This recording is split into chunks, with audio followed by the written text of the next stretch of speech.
Bueno, bienvenido familia, qué bueno estar juntos de nuevo hoy y te invito a abrir la Biblia por favor en Juan capítulo 1 versos del 29, hoy día vamos a estudiar hasta el 34, ¿ya? Y el título del mensaje hoy es El Cordero de Dios. Vamos a ver de qué se trata eso, que suena, a lo mejor puede sonar muy extraño, muy raro para ti, a lo mejor no estás muy metido en esto de la Biblia, a lo mejor llevas poco tiempo y tal vez siempre has escuchado esa palabra, ¿no? El Cordero de Dios. Y yo me acuerdo que escuchaba cuando no era creyente, no era cristiano, escuchaba esas predicaciones de calle que decían el Cordero inmolado y esas cosas y yo no sabía de qué se trataba ni a qué se refería con esas cosas. Pero vamos a ver hoy día de qué se trata esto y te invito a leer y vamos a estudiar este versículo. Vamos al 29 entonces. Dice, al día siguiente Juan vio a Jesús que venía hacia él y dijo, ahí está el Cordero de Dios que quita el pecado del mundo. Este es aquel de quien yo dije, después de mí viene un hombre que es antes de mí, porque era primero que yo. Yo no lo conocía, pero para que él fuera manifestado a Israel, por esto yo vine bautizando en agua. Juan también dio testimonio diciendo, he visto al Espíritu que descendía del cielo como paloma y se posó sobre él. Yo no lo conocía, pero el que me envió a bautizar en agua me dijo, aquel sobre quien veas el Espíritu descender y posarse sobre él, este es el que bautiza en el Espíritu Santo. Yo lo he visto y he dado testimonio de que este es el Hijo de Dios. Señor y Padre, recién cantábamos que tu palabra puede hallar un lugar en nuestro corazón, que eche raíz en lo profundo de nuestra vida. Y eso queremos hacer. Tu palabra no vuelve vacía, pero se hace infructuosa cuando nuestro corazón no es el correcto. Y oramos, Señor, que esta mañana nuestro corazón sí sea un corazón correcto, que dé respuesta a tu palabra. Primero que la oiga, pero después, Señor, que la podamos poner por obra, que la podamos practicar, Señor. Muchas gracias por este tiempo, Padre, por la familia en la fe que has traído este día, Señor, y todo lo pedimos en el nombre de Jesús. Amén. Entonces, familia, seguimos este evangelio y hoy día Jesús inicia o comienza su ministerio. Y cuando uno ve este mundo, y tú podrías hacer una encuesta y podrías preguntar, ¿cuáles son los males o los mayores males de este mundo? Entonces, yo creo que cada uno haría una lista bastante grande de qué es y cuáles son los males de este mundo. Tal vez en un cuaderno, si tú hicieras el ejercicio, cuáles son las cosas, los males que tiene este mundo, podrías hacer una lista bastante larga y dependiendo de tu posición, dependiendo en dónde trabajes, dependiendo cuáles son tu cosmovisión, etcétera, podrías anotar una serie de cosas que son problemas en este mundo. Y eso la gente le da una explicación a partir de su propia visión del mundo y todo ese tipo de cosas. Entonces, sin duda alguna, el mundo tiene muchos problemas. Eso es un asunto que nadie cabe duda acerca de eso. El mundo tiene un montón de problemas. O sea, si enumeramos algunos, ¿no? Corrupción, injusticia, inmoralidad y podríamos seguir una lista bastante larga.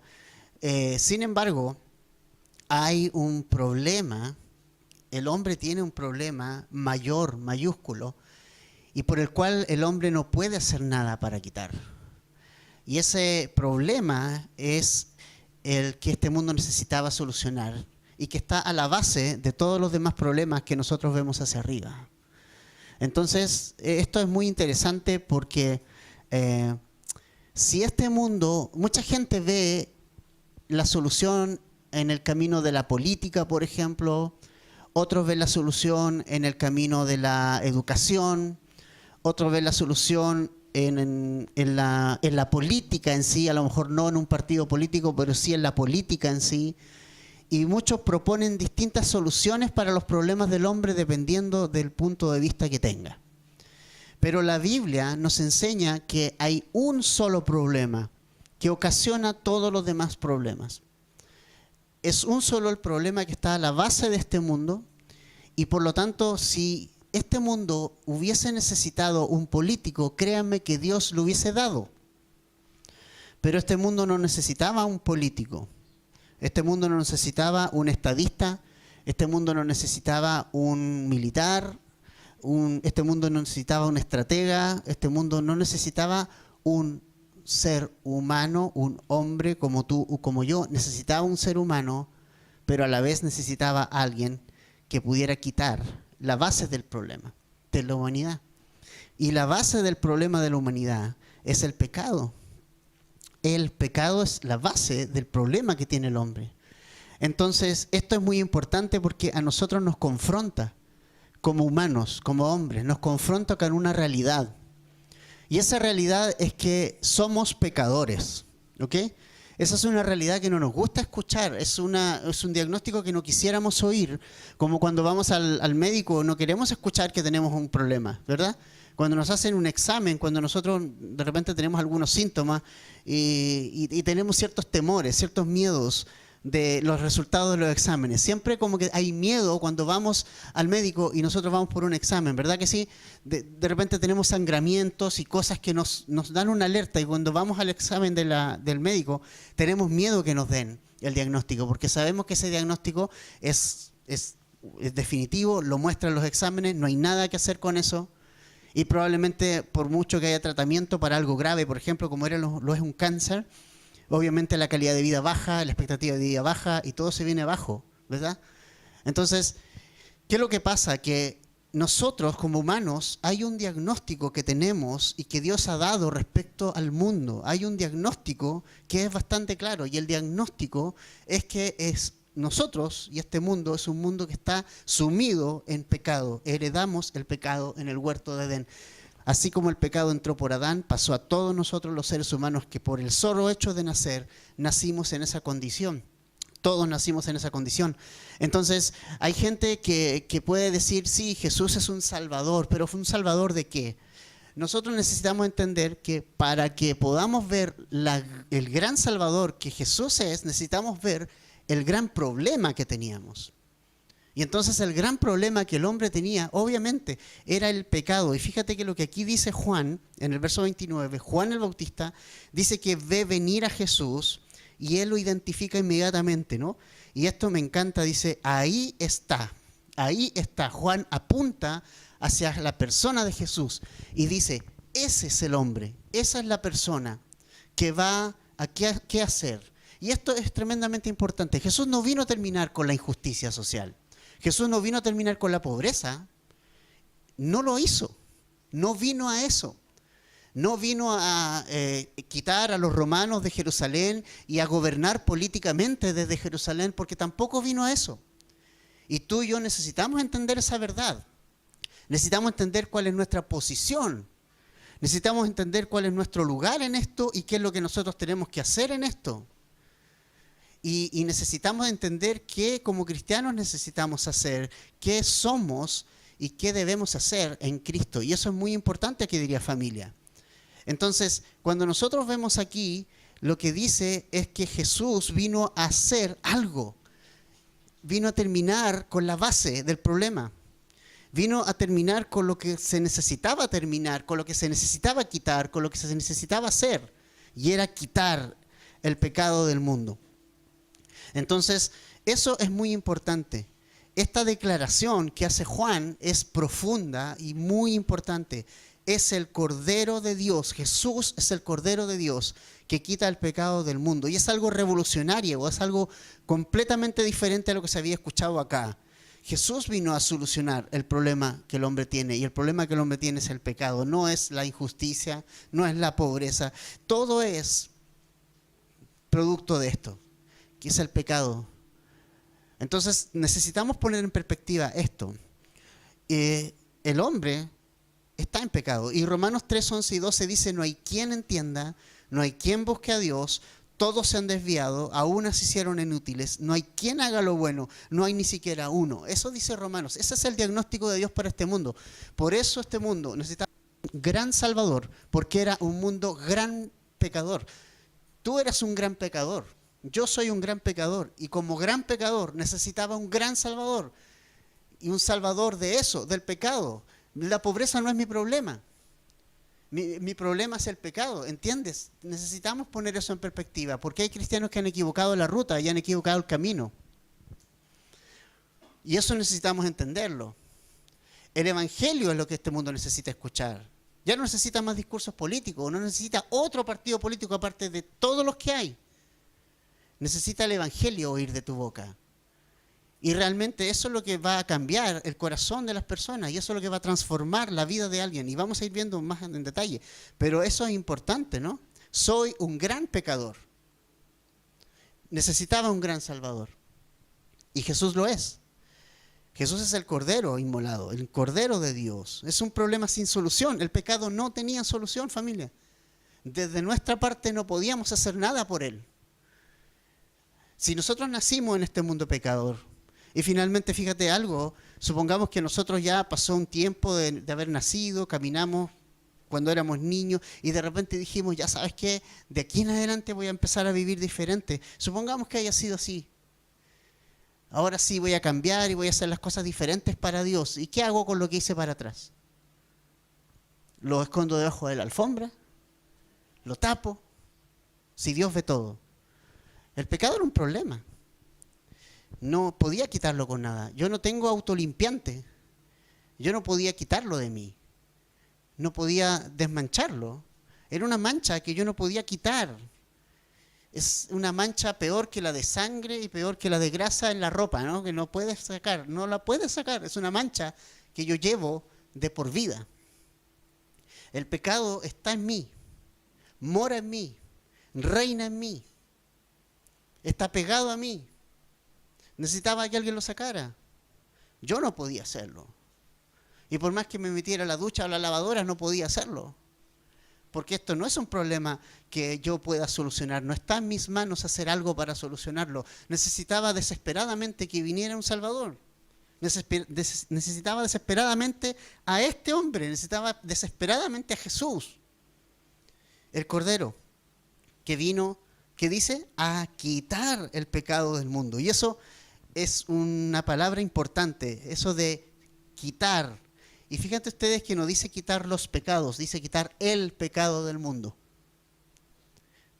Nosotros podemos pensar, pero es que hay muchos pecados, sí, pero todo está encerrado en uno solo. Y es que vivimos nuestra vida alejada de Dios. Ese es el mayor pecado, ese es el pecado. Decidimos hacer nuestra propia vida. ¿Por qué el hombre cayó en Edén? ¿Qué quiso hacer el hombre? Le creyó la historia de Satanás. La mujer le creyó, después el hombre también, y desobedeció abiertamente a la orden de Dios. Quiso hacer su propia vida. Y eso es lo que es nuestro mayor pecado, querer hacer nuestras propias cosas y vivir para nosotros y no para Dios, para lo cual fuimos creados. Entonces, ese es el pecado. El gran pecado es que tú y yo nos separamos de Dios. Todos los demás pecados están contenidos en ese gran pecado. ¿Se entiende eso? Nos separamos de Dios y entonces eso trajo como consecuencia todo lo demás.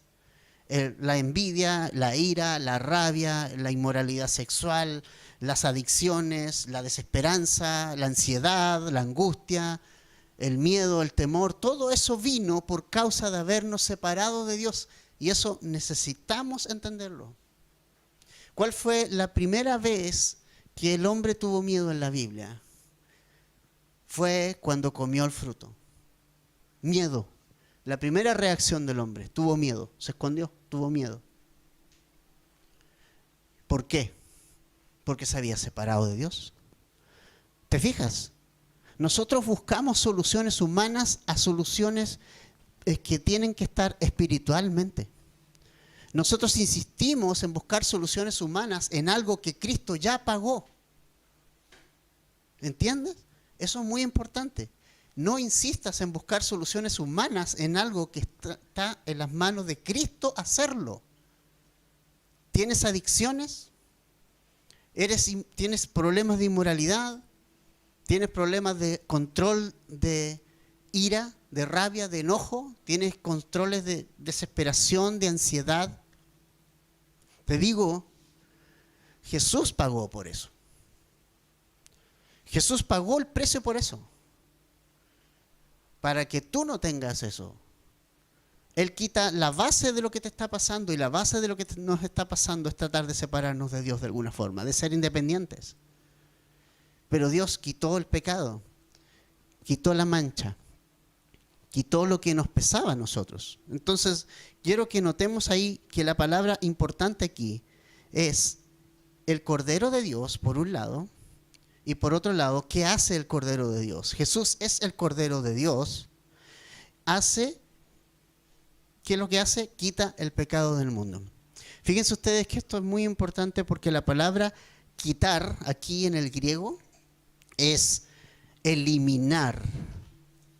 Es eliminar. Es decir, no es barrer tu pecado debajo de la alfombra, como cuando uno lo hace cuando estamos apurados y vienen visita. Entonces hay polvo, ¿ves? Y entonces barremos, levantamos la alfombra y tiramos la alfombra debajo. Pero yo sé que debajo está todo el polvo ahí, ¿ves? O sea, Jesús no vino a tirar tu pecado debajo de la alfombra. Él vino a tomar la aspiradora, aspirar el pecado y echarlo y lanzarlo a lo más profundo del mar. Eso significa que vino a quitarlo, a terminarlo. Él, cuando tú confías en Él, Él no te ve ya como pecador. Él te ve como santo y sin mancha. ¿Sabes lo que es eso? Aunque no lo eres, aunque sigues luchando con el pecado, ¿sí? Yo sigo luchando con el pecado todos los días, con mi propio yo, con mis propias cosas, con el Edgardo, que es tan fuerte en mí, y necesito ahí estar luchando con eso. Pero Jesús pagó el precio por todos tus pecados. Él lo quitó. Y Él no lo va a devolver. Si tú confías en Él, Él te lo quitó. Y no vuelve a aparecer. Obviamente tenemos un cuerpo que es pecaminoso y eso lo vamos a notar. Pero créeme, Dios te mira a través de Cristo y es como si nunca hubieses pecado en la vida. Te puede mirar como justo en tus peores días. Esos días en que ni siquiera quieres orar ni leer la Biblia. Ese día te ama de la misma forma que cuando te levantas entusiasta y lees la Biblia y sientes que estás espiritualmente por ahí arriba. Y en esos días en que estás espiritualmente por ahí abajo, en que sientes que no pasa nada, también es exactamente el mismo amor que Dios tiene por ti como aquellos días en que tú sientes que está contigo. Porque esto no tiene que ver con cómo tú te sientes y no lo que tú haces. Esto tiene que ver con lo que Jesús hizo. No tiene que ver con lo que tú haces. Si tú has creído en Cristo, Él quita el pecado de tu vida. Él lo quitó para siempre. Es un sacrificio que Jesús hizo de una vez y para siempre.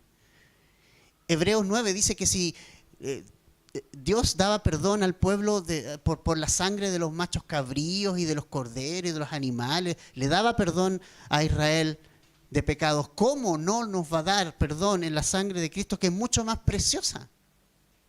Que no es un animal, es el Hijo de Dios. Y nos va a perdonar todos nuestros pecados y nos limpia de todos nuestros pecados. Tú no necesitas un mediador hombre, necesitas a Jesús. Necesitas a Jesús. No necesitas ir a confesarte con el curita. No necesitas encerrarte en una sala y confesar con un hombre tus pecados. Jesús fue hombre y pagó el precio por ti. Y tú puedes ir a Él y confesar tus pecados. Y si confesamos nuestros pecados, ¿qué dice la palabra? Él es fiel y justo. ¿Para qué? Para perdonarnos, pero algo más. Limpiarnos.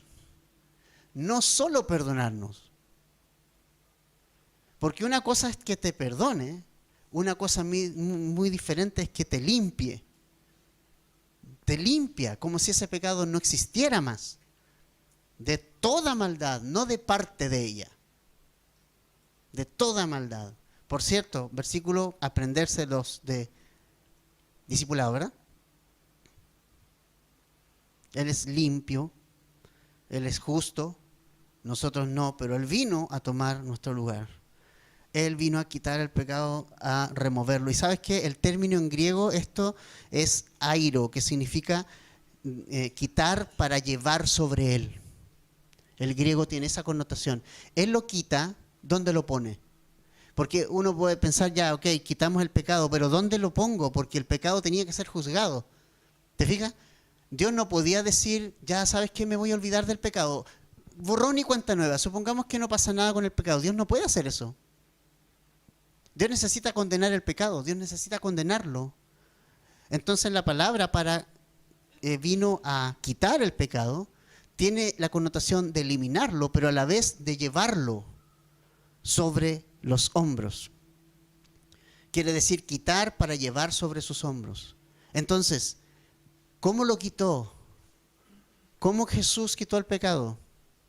Y esto es tremendo, llevándolo sobre sus hombros. Él cargó tu pecado en sus hombros. Él como que llegó y dijo, déjame, yo voy a perdonarte, yo voy a pagar el precio por ti, confía en mí, pásame tus pecados, yo los voy a llevar, yo no tengo la culpa. Yo soy santo, tú no, tú eres el culpable. Eso no dice Jesús, tú eres el culpable. Jesús en la cruz nos recuerda que somos culpables. ¿Se acuerdan del ladrón que estaba al lado? ¿Qué dijo el ladrón? Soy culpable.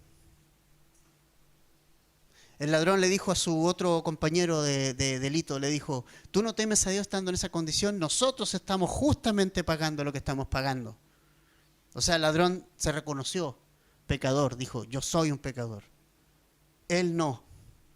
También reconoció que Jesús no tenía pecado, pero él reconoció que él estaba llevando sobre sus hombros la culpa que él tenía. Entonces Jesús te mira y dice, eres un pecador, pero yo quiero llevar tu pecado, yo lo voy a llevar, yo lo condené, yo lo clavé en la cruz, pero tienes que identificarte conmigo, tienes que venir a mí, tienes que confiar en mí, tienes que poner tu fe en ese sacrificio y yo voy a llevar tu pecado, yo pagué. Entonces la palabra aquí es esa, es en el griego, airo, que significa quitar para llevar sobre sus hombros. Entonces la manera en que el Cordero de Dios quitó el pecado de nosotros fue por su muerte en la cruz. Él tomó tu lugar. Él tomó tu lugar. Tú deberías haber estado ahí. Yo debería haber estado en esa cruz condenado. Yo estaba condenado. Yo debería haber estado clavado en esa cruz. Era lo justo.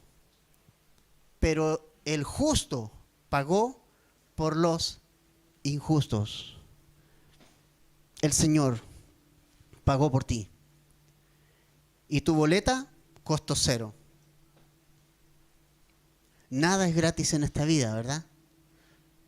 Bueno, la salvación para nosotros sí es gratis, pero el costo fue altísimo.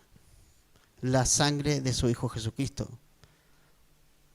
Santo. Entonces, el Jesús removió el pecado por su muerte en la cruz. Y fíjate que la imagen de un cordero está siempre presente en la Biblia. El Antiguo Testamento siempre nos llevó a pensar en el Cordero de Dios, en un animal, en un sacrificio. Así tenía que ser. Cuando Adán y Eva pecaron, ellos intentaron taparse con hojas. Se intentaron tapar con sus trajes. Ellos se cosieron hojas, trataron de taparse como ellos pudieron taparse, como muchos hoy intentan taparse. Escondiéndose en la iglesia, escondiéndose en una religión, escondiéndose en una vida moral correcta, escondiéndose en diferentes cosas, se tapan con hojas. Pero Dios hizo algo por ellos. ¿Los cubrió con qué? Con pieles de animales. Ahora que yo sepa, las pieles de animales, para que sean pieles de animales, tienen que haber muerto un animal. Dios mató 2 animales.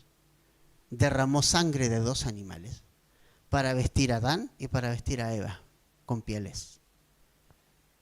Ahí estaba el Cordero de Dios siendo anunciado. Necesitamos un Cordero. Más adelante, Dios le dijo a Abraham, ya había tenido a su hijo de la promesa, a Isaac, le dijo, toma a tu hijo, toma a tu único hijo y sacrifícalo para mí. ¿Cómo fue esa? Entrégamelo. Y dice el relato que Abraham tomó al hijo Isaac y lo llevaba al sacrificio. Y lo hizo entrar la leña y a juntar la leña, hizo el altar. Y dice que su hijo le preguntó, ¿y dónde está el animal? Y Abraham le dijo, Dios proveerá. Jehová Jireh. Dios proveerá ese cordero. Fíjate. El relato de Hebreos dice que Abraham obedeció la voz de Dios, iba a sacrificar a su hijo pensando en que Dios era poderoso para levantarlo de entre los muertos. Esa era la fe de Abraham en Dios. Y cuando tenía Abraham el cuchillo listo y a su hijo ahí, siempre se habla de la fe de Abraham, pero la obediencia de su hijo, la obediencia del hijo de Abraham, que se dejó amarrar, que se dejó atar, que se dejó poner en el altar, se dejó. Nos hablaba de este Jesús. Y cuando Abraham le iba a enterrar el cuchillo, Dios dijo, para. Y de repente un carnero, un corderito se enreda por ahí y Dios provee de un animal para sacrificar en el altar.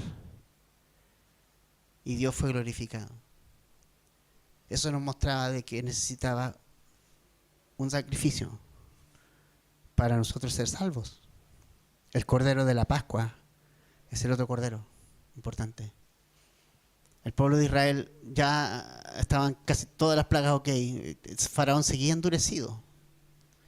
Pero hubo una sola plaga que hizo que dio la libertad a Israel. Y hubo un sacrificio específico, una fiesta específica que hizo la diferencia. Y fue la Pascua del Cordero. Cada familia debía matar el cordero en esta fiesta. Debía comérselo y debía untar la sangre en el dintel de su casa. Entonces el ángel de la muerte iba a pasar y donde viera esa puerta de madera untada con sangre, es decir, más claro que eso no puede haber. Sangre en un madero, sangre en madera, hablaba de Jesús, de su sacrificio en la cruz por todos nosotros. Y ese sacrificio en la cruz, esa anticipación, ese hecho le dio libertad a Israel y permitió que saliera de Egipto. Quitó sus cadenas. Entonces Jesús es el Cordero de la Pascua. Jesús es el Cordero que Dios le proveyó a Abraham. Jesús fue el Cordero que cubrió el pecado de Adán y Eva. Y hoy es el Cordero que fue llevado al matadero sin abrir su boca para que tú y yo podamos ser salvos hoy. Dice Isaías 53:5, mas él herido fue por nuestras rebeliones, molido por nuestros pecados, el castigo de nuestra paz cayó sobre él y por sus heridas hemos sido sanados. Isaías 53 también 6, a ver si lo podemos tener ahí. Isaías 6 y luego el 7. Ahí viene. Lo puedo leer desde aquí, no hay problema.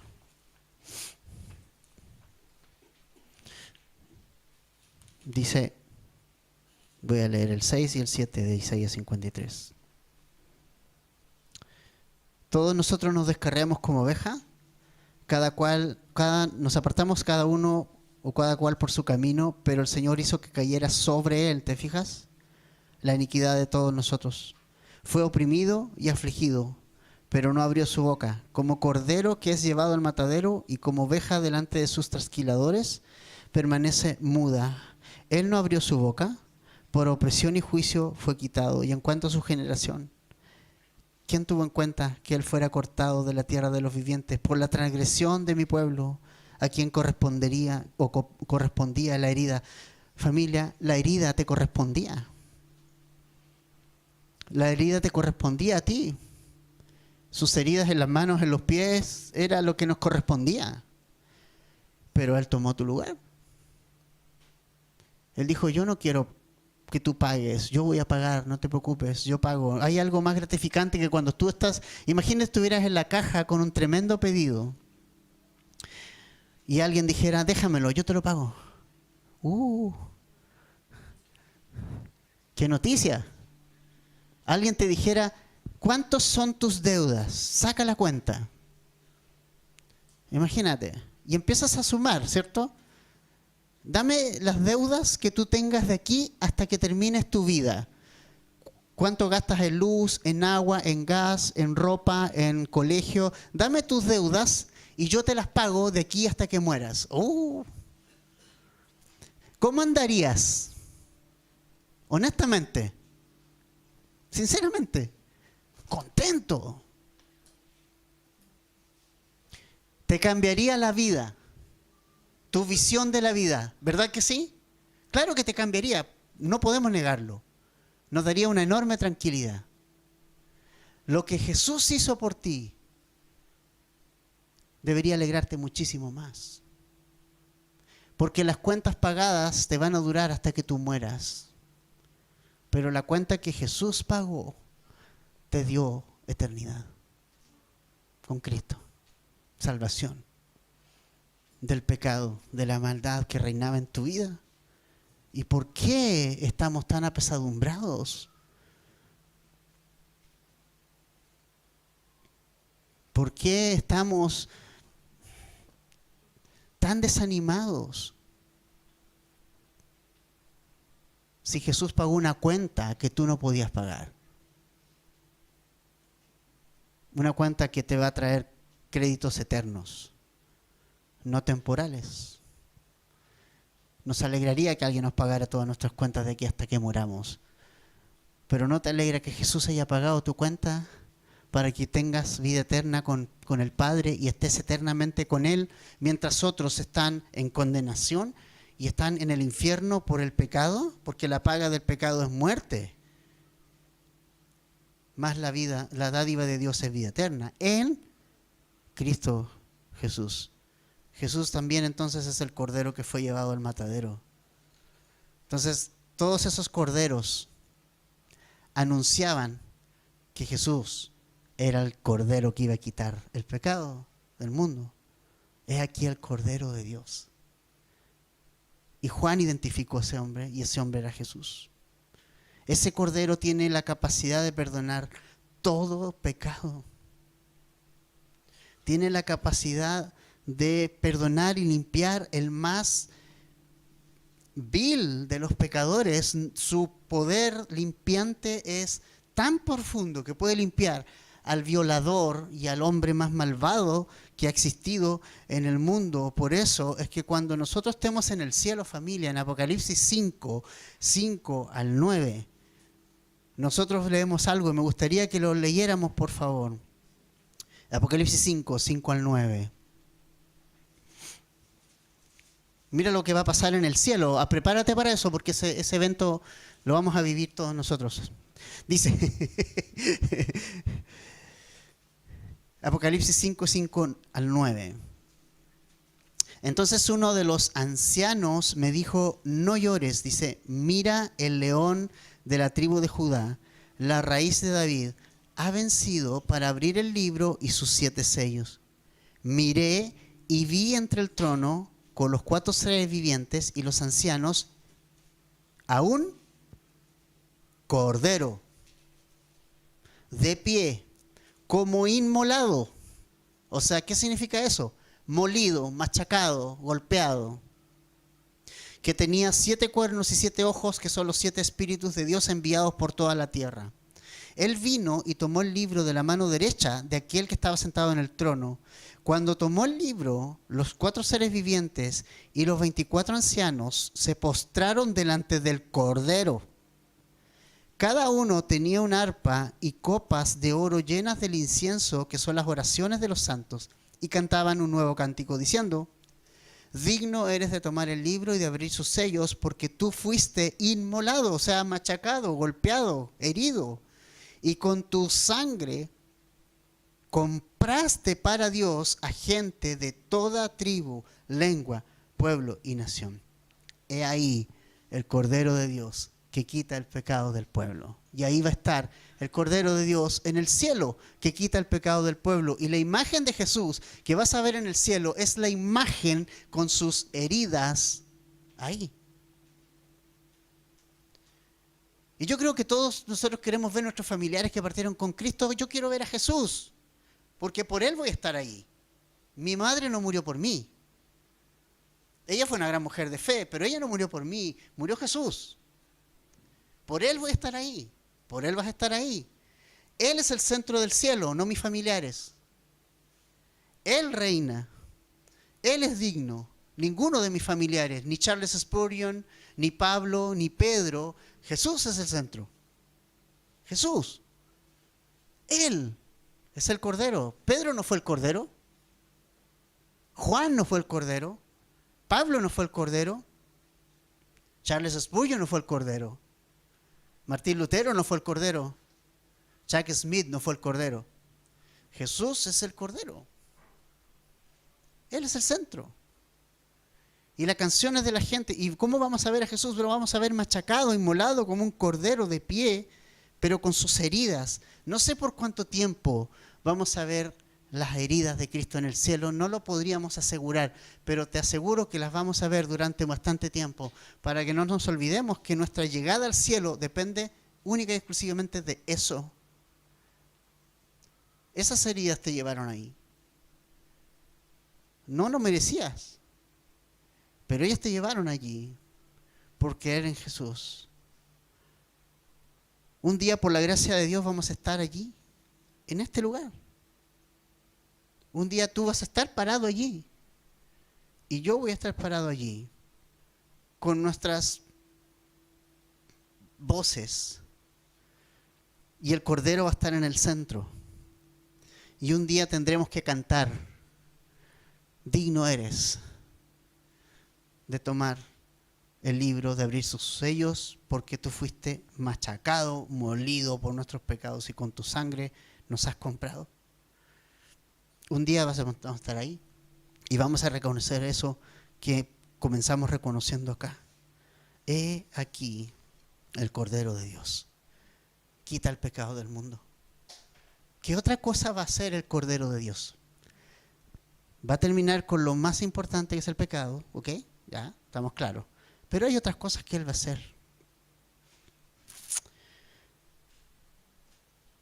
Versículos, volviendo a Juan 1, versículo 34 o 33, la segunda parte. Dice: aquel sobre quien veas al Espíritu descender y posarse sobre él, este es el que bautiza en el Espíritu Santo. Segunda cosa que el Cordero viene a hacer: a quitar el pecado. Ok, estamos listos, estamos solucionado el problema mayor. Segundo, viene a bautizarnos en el Espíritu Santo. Y esto me encanta porque yo sé que se habla tan poco del Espíritu Santo. Hay mucho miedo de hablar del Espíritu Santo. Y te digo por qué está ese miedo de hablar del Espíritu Santo. El miedo está porque lo que se ha mostrado como el Espíritu Santo es una imagen distorsionada del Espíritu Santo. Tú tienes que ser capaz de explicar el ministerio del Espíritu Santo por medio de la Biblia, no por medio de lo que has visto. Y entonces muchas veces se piensa que el Espíritu Santo es esa caricatura de personas hablando extraño y saltando extraño y cantando extraño y danzando extraño. Y eso no es el Espíritu Santo. El Espíritu Santo hace otra cosa. Jesús, cuando anunció la venida del Espíritu Santo, dijo 3 cosas que iba a hacer. Iba a convencernos de pecado, de justicia y de juicio. Esa era su obra. Lo primero que el Espíritu Santo hace, cuando una persona es bautizada en el Espíritu Santo, lo primero que hace es entender sus pecados y llevarlo a Cristo, ¿ok? Eso es lo primero. Llevarlo a Cristo. Te hace ver tu realidad. Ese es el Espíritu Santo. Entonces, si alguien convulsiona, se tira en el piso, ese supuesto espíritu, pero te dejó igual, es cualquier espíritu menos el Espíritu Santo. Porque el Espíritu Santo bautiza. ¿Y sabes que me encanta esa palabra en griego? Porque ¿sabes lo que significa bautismo aquí? Él bautizará en el Espíritu Santo. Significa abrumado por el Espíritu Santo. Sobrepasado por Él. Pero en el sentido positivo. Estás abrazado por el Espíritu Santo cuando tú crees en Jesús. El Espíritu Santo nos transforma. Te hace más parecido a Jesús. Y más que hablar lenguas extrañas, lo que va a hacer es controlar la que tienes.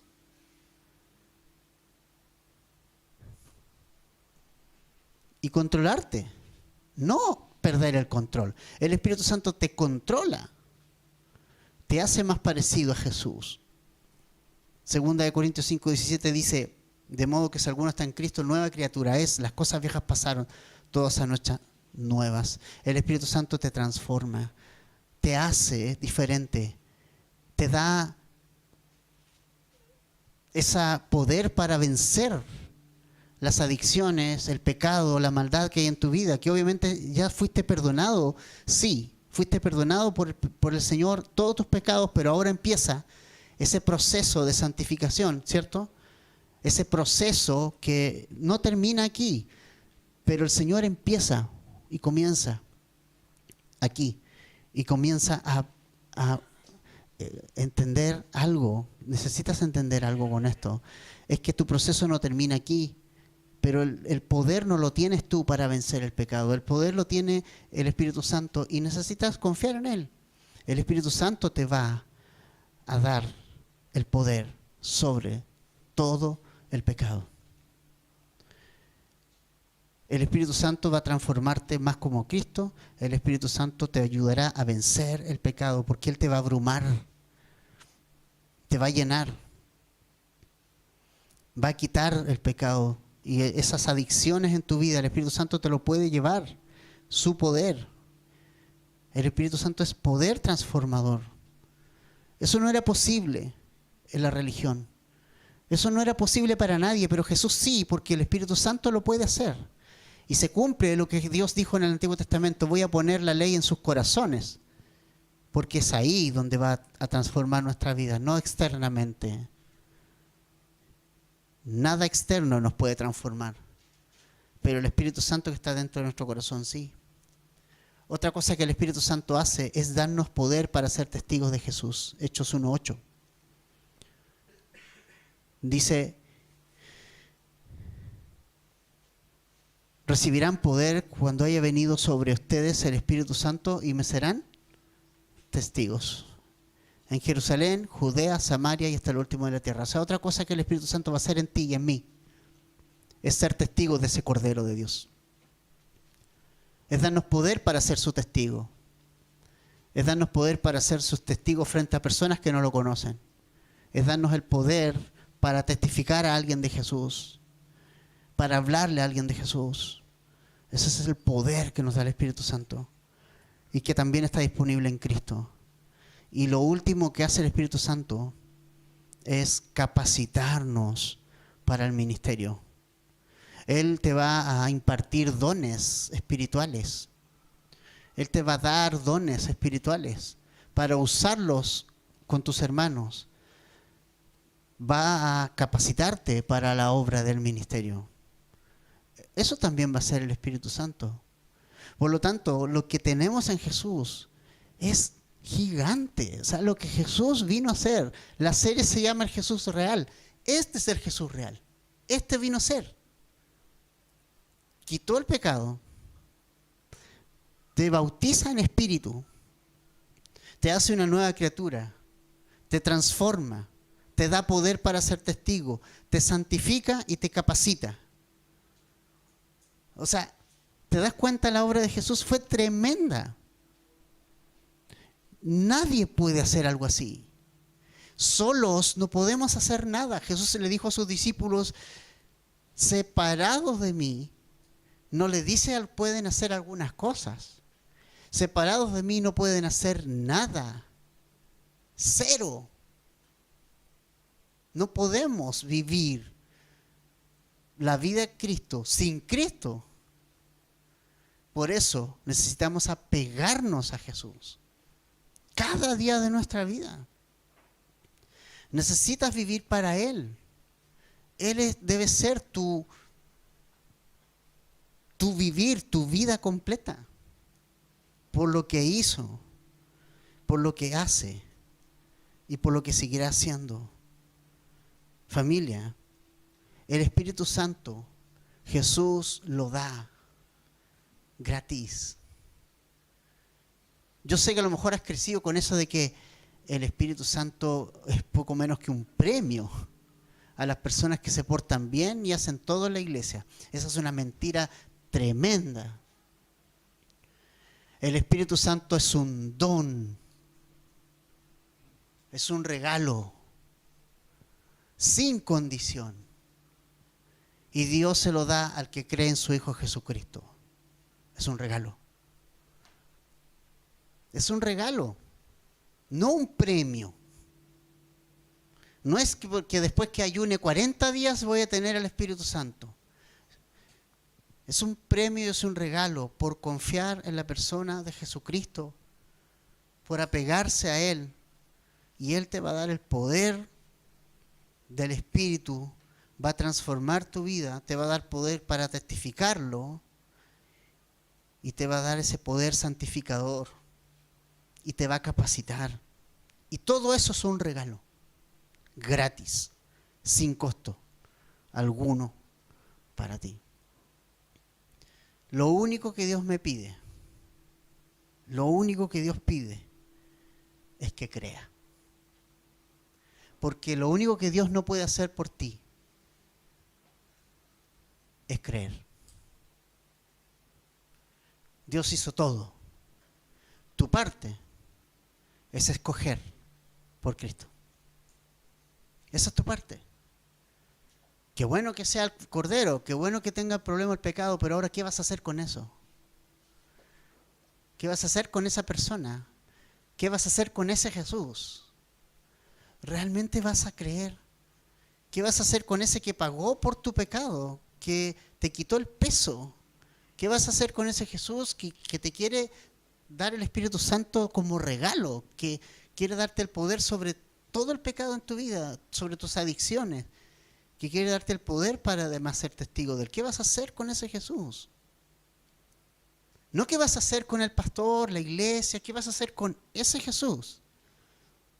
El que dio su vida por ti. Esa es una respuesta que el hombre tiene que dar. Y el Señor va a llamar la próxima semana a los primeros discípulos y ellos van a tener que responder a ese llamado. Y Jesús los llama, pero ellos tienen que responder. Ahora hay algo importante, que cuando tú respondas al llamado también tienes que dejar cosas. Tienes que dejar cosas. Todas las personas que han sido llamadas por Dios deben dejar cosas. Hemos dejado cosas. Hemos dejado muchas cosas de lado. Nos hemos ganado hasta el odio de nuestras familias o muchas familias por seguir a Jesús. Es así. Nos hemos ganado el desprecio del mundo por seguir a Jesús. Es así. Pero Jesús le dijo a Pedro algo importante. Le dijo, no hay nadie que gane en esta vida todo lo que se ha hecho en esta vida para Jesús, dice, todo va a ser recompensado, todo. No hay nadie que haya perdido padre, madre, bienes, que no reciba en la vida venidera eso y más. Nada es perdido de lo que hacemos para Jesús.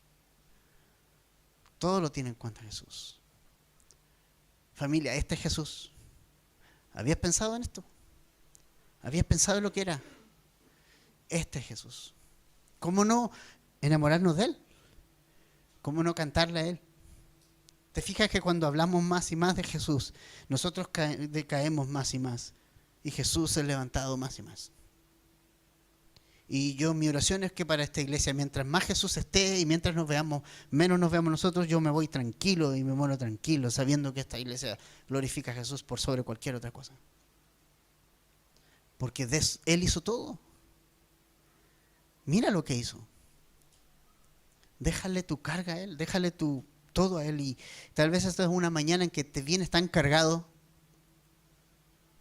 A lo mejor vienes con tanta carga en el corazón. O a lo mejor nunca habías pensado esto que hizo Jesús, realmente lo hizo por ti, de manera individual y personal. Deja que Jesús lleve tu carga, deja que Jesús lleve el peso y deposítale el peso de tu vida a Jesús. Déjate abrumar por su Espíritu. Porque si no te abruma de su Espíritu, vas a estar abrumado por las cosas de este mundo. Y esa bruma de este mundo es una carga pesada, pero Dios quiere abrumarte con su Espíritu y Él te quita la carga. Él te la quita y Él la quiere llevar. Vamos a orar, familia. Gracias, Padre, por este tiempo y gracias por tu amor.